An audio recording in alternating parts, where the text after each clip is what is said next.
萧家，萧炎。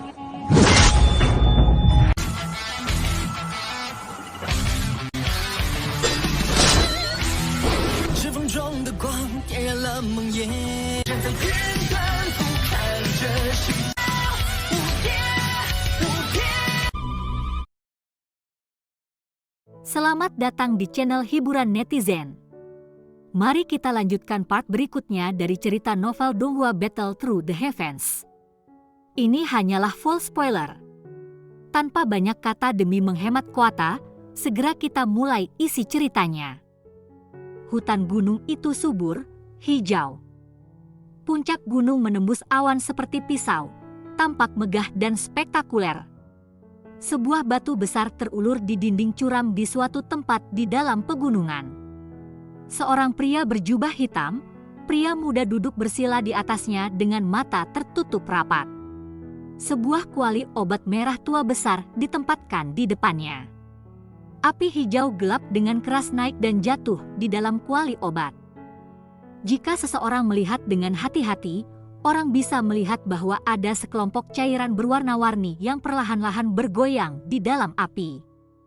Permukaan cairan berwarna-warni berulang kali memancarkan gelembung-gelembung kecil saat dipanggang di bawah api.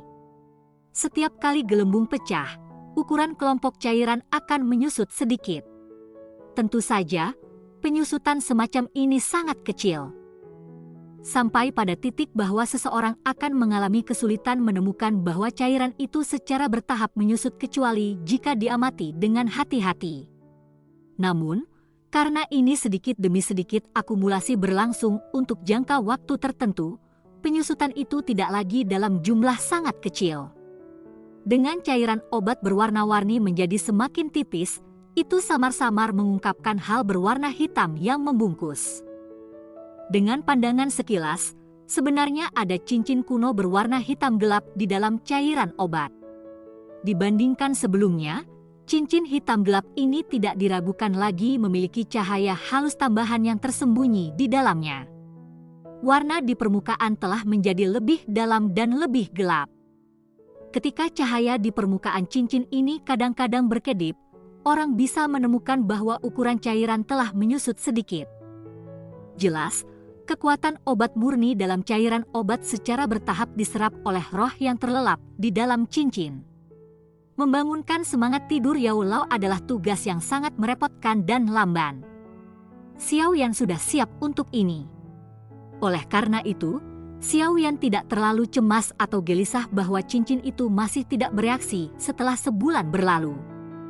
Dia sesekali membuka matanya dan menatap cincin di dalam cairan obat. Beberapa saat kemudian, dia akan menghela nafas lembut sebelum dia menenangkan dirinya dan melanjutkan penyempurnaan. Pegunungan yang tenang tidak memiliki keaktifan dunia luar. Beberapa binatang ajaib yang kadang-kadang melewati tempat ini akan melarikan diri dalam keadaan yang menyedihkan karena tekanan menakutkan yang samar-samar dipancarkan dari puncak gunung. Oleh karena itu, sekitar puncak gunung ini sangat tenang. Waktu diam-diam terbang dalam diam. Tanpa disadari, 2 bulan telah berlalu karena Xiao Yan telah memasuki pegunungan yang dalam.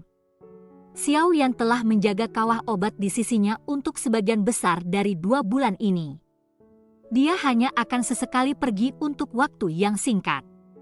Dengan aliran waktu dan pembakaran tak henti-hentinya dari api hati teratai mengkilap, kumpulan cairan medis seukuran telapak tangan sekarang hanya seukuran jempol. Itu secara kebetulan hanya mampu membungkus cincin hitam gelap di dalamnya.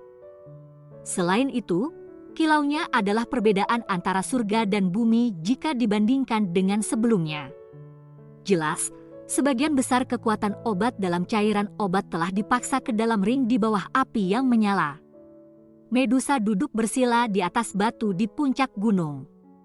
Mata panjangnya yang tertutup rapat perlahan dibuka saat dia melirik dengan acuh pada Xiao Yan yang berada di dinding gunung yang terjal.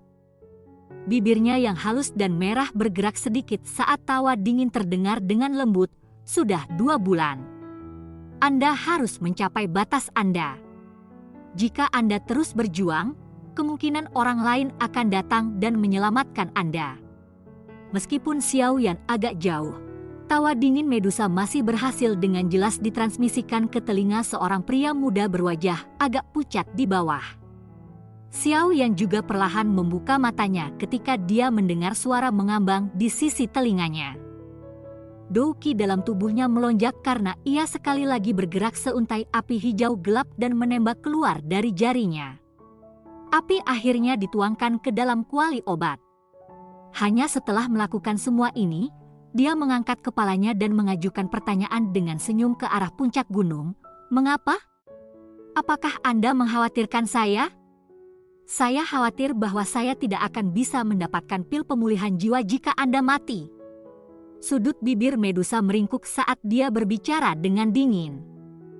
"Hehehe, Anda dapat yakin bahwa saya masih dapat terus menanggung ini. Pil obat Anda juga pasti akan mencapai tangan Anda." Wajah agak putih pucat Xiao Yan ditarik ke senyum.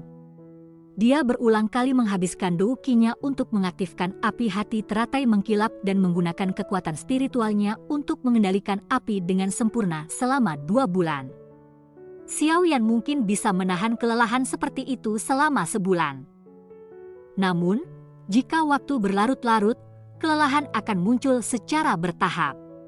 Tingkat menghambur seperti itu adalah sesuatu yang bahkan seorang ahli dari kelas Dou Huang tidak mampu, apalagi Xiao Yan. Xiao Yan tidak terus memecah perhatiannya setelah berbicara. Dia terus menempatkan semua perhatiannya ke dalam kuali obat di depannya. "Teman yang membandel." Medusa merajut alisnya saat dia melihat Xiao Yan memfokuskan perhatiannya untuk mengendalikan api sekali lagi.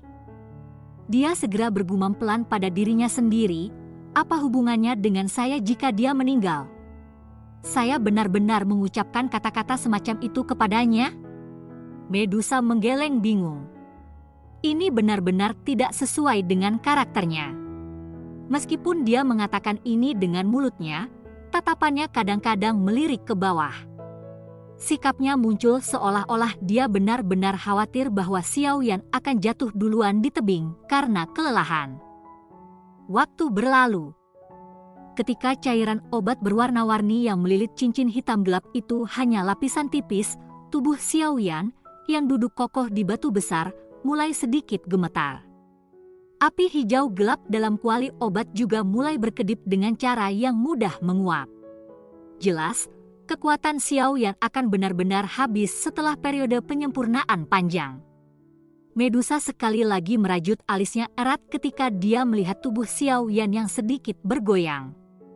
Orang ini benar-benar nekat. Meskipun dia diam-diam memarahi hatinya, sebuah energi 7 warna samar mulai berangsur-angsur melonjak di permukaan tubuhnya. Xiao Yan mengatupkan giginya erat saat dia dengan paksa menahan gelombang kelelahan dan perasaan pusing yang ditularkan dari kepalanya. Matanya menatap tajam pada cincin hitam gelap di dalam api saat ia keluar untuk menguras douqi yang tersembunyi di dalam setiap bagian tubuhnya. Dia memiliki firasat bahwa waktu untuk membangkitkan kembali Yao Lao tidak jauh lagi. Douqi yang tersisa dalam tubuhnya menyerbu pada kecepatan yang semakin lambat saat ia berulang kali meremasnya. Pada akhirnya, bahkan mulai menjadi intermiten, tanda kelelahan. Selain itu, pikiran Xiao Yan juga sepenuhnya digantikan oleh kelelahan dan pusing. Pandangannya menahan jejak keburaman saat sudut tubuhnya berayun secara bertahap menjadi lebih besar. "Mencari kematian Anda sendiri!" Medusa mengertakkan gigi peraknya, dan dengan lembut memarahi ketika dia melihat Xiao Yan yang bergoyang yang mungkin jatuh dari tebing kapan saja. Tubuhnya bergerak maju sedikit. Dari sikapnya, sepertinya dia siap untuk bertindak dan menyelamatkan bocah yang keras kepala ini. Visi Xiao Yan menjadi semakin buram. Dia jelas mengerti dalam hatinya bahwa dia telah mencapai batasnya. Namun, menyerah pada saat seperti itu gigi Xiao Yan menggigit lidahnya. Rasa sakit yang hebat menguatkan pikiran Xiao Yan sedikit. Dia segera dengan ganas mengedarkan rute metode mantra api Qi, dan gelombang terakhir douqi yang tersembunyi jauh di dalam tubuhnya benar-benar diperas olehnya. Ini dengan gila mentransmisikan tubuhnya sebelum menuangkan ke dalam kuali obat. Visi Xiao Yan akhirnya berubah dari kabur untuk menyelesaikan kegelapan ketika Douqi melonjak keluar dari jarinya. Kepalanya condong ke depan dan akhirnya dia tidak bisa mempertahankan stabilitas tubuhnya. Tubuhnya bersandar ke samping dan menjadi seperti balok kayu ketika terguling dari batu yang halus dan besar. Akhirnya, dia jatuh duluan menuju tepi tebing yang tertutup awan dan kabut. Sialan! Medusa tidak bisa menahan diri untuk mengutuk ketika dia melihat bahwa Xiao Yan akhirnya jatuh duluan dari tebing. Tubuhnya yang cantik bergerak maju dan hendak bertindak untuk menyelamatkannya. Namun, tubuhnya baru saja bangun ketika wajahnya menjadi mudah berubah. Mengapa saya harus menyelamatkannya?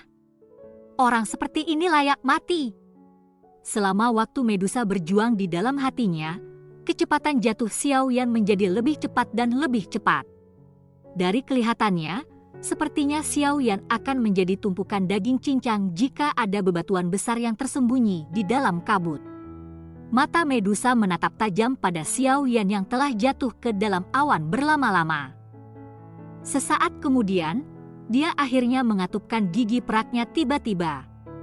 Tubuhnya bergetar dan dia berubah menjadi cahaya mengalir 7 warna yang bergegas menuruni puncak gunung dengan cara seperti kilat, muncul di atas Xiao Yan dalam beberapa kilatan.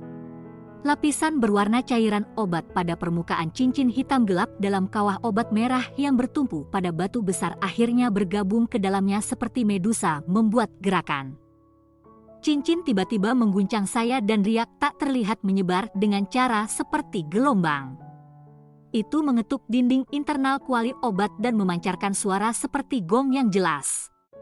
Riak tak terlihat menyebar dengan cara yang semakin cepat dan ganas. Hanya dalam beberapa kedipan, gelombang sonik yang intens dipancarkan dari cauntron obat sebelum akhirnya berubah menjadi guntur keras yang bergema di seluruh pegunungan.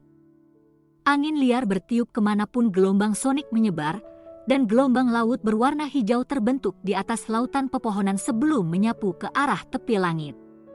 Suara jernih yang tiba-tiba meletus secara alami juga dirasakan oleh Medusa. Namun, dia tidak punya waktu untuk memikirkannya saat ini. Dia menunduk dan mempelajari Xiao Yan yang berada di dekatnya. Kelipan lain muncul di dalam pupil panjang yang dipenuhi dengan keliaran. Ekspresinya berubah berulang kali. Wanita yang rumit ini sebenarnya telah memulai perjuangan untuk menyelamatkan Xiao Yan pada saat ini. Perasaan pertama yang Medusa miliki terhadap Xiao Yan adalah bahwa dia ingin membunuh orang yang menjijikkan ini di tempat. Namun, jauh di dalam rohnya, ada hal lain yang berulang kali menolak perasaan seperti ini.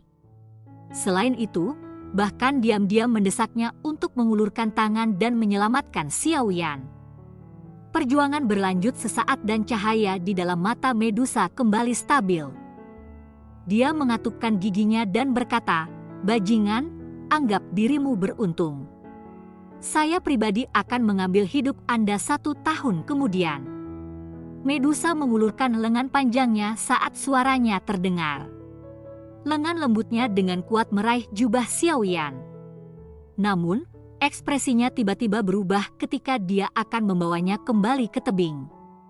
Dia segera melemparkan telapak tangannya ke ruang di belakangnya tanpa ragu-ragu. Ruang di mana tangannya mendarat berfluktuasi. Riak energi yang menakutkan segera menyebar sebelum mengguncang dinding tebing di samping dan membentuk banyak garis retakan. "Kamu siapa? Tunjukkan diri Anda." Kaki Medusa menekan udara kosong. Baru kemudian dia melepas kekuatannya. Wajah cantiknya menjadi dingin saat dia berbicara. Teriakannya baru saja terdengar ketika kekuatan hisap yang aneh tiba-tiba muncul. Xiao Yan yang tidak sadar segera meninggalkan tangan Medusa mengikuti suara merobek kain. Akhirnya, dia diterima oleh sosok manusia ilusi dengan cara seperti kilat ketika dia jatuh sebelum keduanya bergegas menuju langit. "Ratu Medusa, Anda perlu bertanya apakah saya yang lama ini setuju sebelum Anda dapat mengambil kehidupan murid saya." Seruan lama itu seperti guntur menggelegar yang bergemuruh di langit. Kekuatan spiritual yang kuat menyebabkan bahkan seorang ahli seperti Medusa untuk mengubah ekspresinya. Cerita pun bersambung ke episode selanjutnya. Jangan lupa di like, komen, subscribe, dan share-nya ya, biar tambah semangat dan konsisten, dan dapat membantu meningkatkan kultivasi Xiaoyan. Terima kasih.